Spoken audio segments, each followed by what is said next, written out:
ধৰ যিয়ে পালি পালি বাকীখিনি ওলাব নৱেম্বৰৰ 3 তাৰিখ আৰু আমি ৰিএপ্লাই কৰিব লাগিব নে মেম ৰিএপ্লাই কৰিব লাগিব পুৰণা এপ্লাইটো নহ'ব যি পালি পালি কেনেকুৱা কথা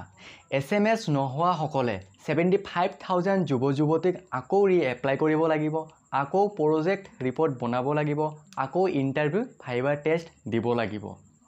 ইমান কষ্ট ইমান মেহনত ইমান সংগ্ৰাম কৰাৰ পিছত ফলাফলটো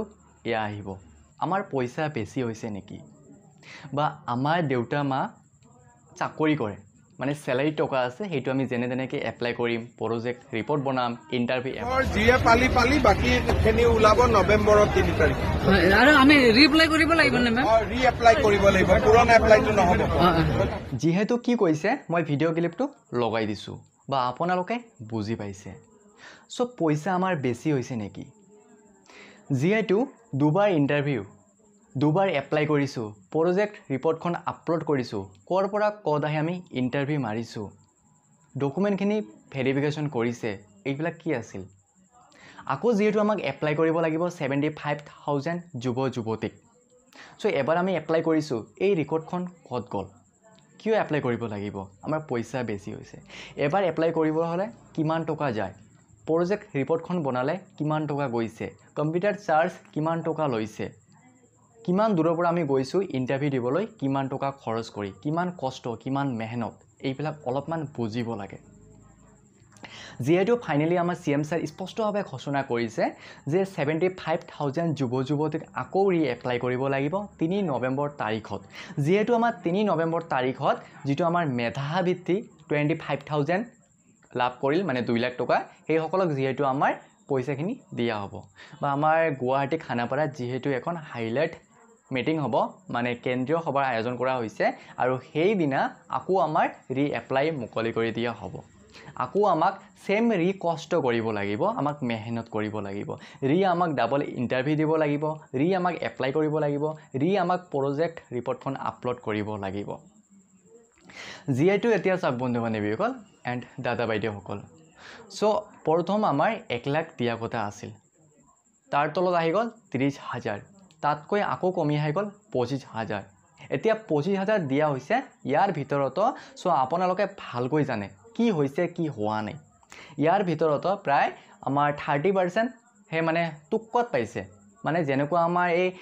এক্সামবিলাক হয় মাল্টিপল চইচ এক্সাম ঠিক আছে চ' এইটো মই কিবা এটা আইডিয়া লাগিছে এইটো হ'ব পাৰে মই নাজানো কিন্তু উত্তৰটো হ'বনে নাই কিন্তু আইডিয়া ঠিক আছে টুক্কা মাৰি দিলোঁ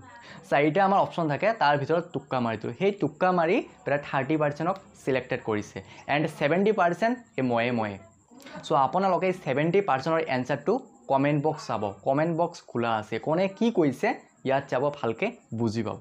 চ' এতিয়া কথাটো আহি গ'ল যিহেতু আমাৰ মেইন টপিকটো হ'ল আকৌ আমাক ৰিএপ্লাই কৰিব লাগিব 75,000 যুৱ যুৱতীক চ' নতুন যুৱ যুৱতী নহয় অকল যিসকলৰ নামটো অহা নাই 75,000 যুৱ যুৱতী অকল তেওঁলোকেহে এপ্লাই কৰিব পাৰিব এতিয়ালৈকে একো অফিচিয়েল নোটিছ দিয়া নাই ঠিক আছে চ' নতুনকৈ ডাইৰেক্ট নতুনকৈ এপ্লাই কৰিব পাৰিব নে নাই এতিয়াও মানে ফুল নোটিছ দিয়া নাই যেতিয়া নোটিছ দিয়া হয় মই অতি সোনকালে ভিডিঅ'ৰ জৰিয়তে জনাবলৈ চেষ্টা কৰিম চ' এনে আমাৰ CM ছাৰ মাননীয় মুখ্যমন্ত্ৰী ছাৰ স্পষ্টভাৱে ঘোষণা কৰিছে যে 75,000 যিটো আমাৰ 1 লাখ দিয়া কথা আছিল তাৰ ভিতৰত আমাৰ 25,000ক দিয়া হ'ল এতিয়া যি পালি আৰু বাকী 3 নৱেম্বৰ তাৰিখৰ পৰা আকৌ আমাক এপ্লাই কৰিব লাগিব এই আমাৰ অসম চৰকাৰৰ আঁচনি 2 লাখ টকাৰ বিষয়ে বা তাৰ পিছত আকৌ আমাক প্ৰজেক্ট ৰিপৰ্ট বনাব লাগিব আকৌ আমাৰ ইণ্টাৰভিউ হ'ব ভাইভা টেষ্ট হ'ব ক'ত কিমান মাৰ্ক দিব ক'ত কিমান মাৰ্ক নিদিব চ' এইবিলাক যি হয় হ'ব আৰু আকৌ সেম এইটো ফলাফল আহিব চ' বন্ধু বান্ধৱীসকল যিহেতু আপোনালোকে এইটো বুজি পালে ঠিক আছে আমাৰ CM ছাৰ কি কৈছিল যিহেতু স্পষ্টভাৱে ঘোষণা কৰিছিল যিসকলৰ SMS-টো অহা নাই মানে যিসকলে চিলেকশ্যন পোৱা নাই যিসকলে চিলেক্টেড হোৱা নাই যিহেতু আমাৰ 3 নৱেম্বৰ তাৰিখত 2 লাখ টকা দিয়া হ'ব চ' তেওঁলোকক ফাইনেলি আকৌ আমাৰ 3 নৱেম্বৰ তাৰিখৰ পৰা এপ্লাই কৰিব লাগিব আৰু আকৌ আমাৰ সেম ইণ্টাৰভিউ হ'ব ভাইভা টেষ্ট হ'ব সিলেকশ্যন কৰিব তাৰ পিছতহে আকৌ আপোনালোকে এই টকাখিনি লাভ কৰিব চ' বন্ধু বান্ধৱীসকল আজিৰ কাৰণে এইটো আছিল এটা গুৰুত্বপূৰ্ণ ভিডিঅ'টো যদি ভাল পালে তেনেহ'লে সকলো বন্ধু বান্ধৱীকে শ্বেয়াৰ কৰিব লগতে চেনেলটো ছাবস্ক্ৰাইব এণ্ড ফ'ল' কৰিব নাপাহৰিব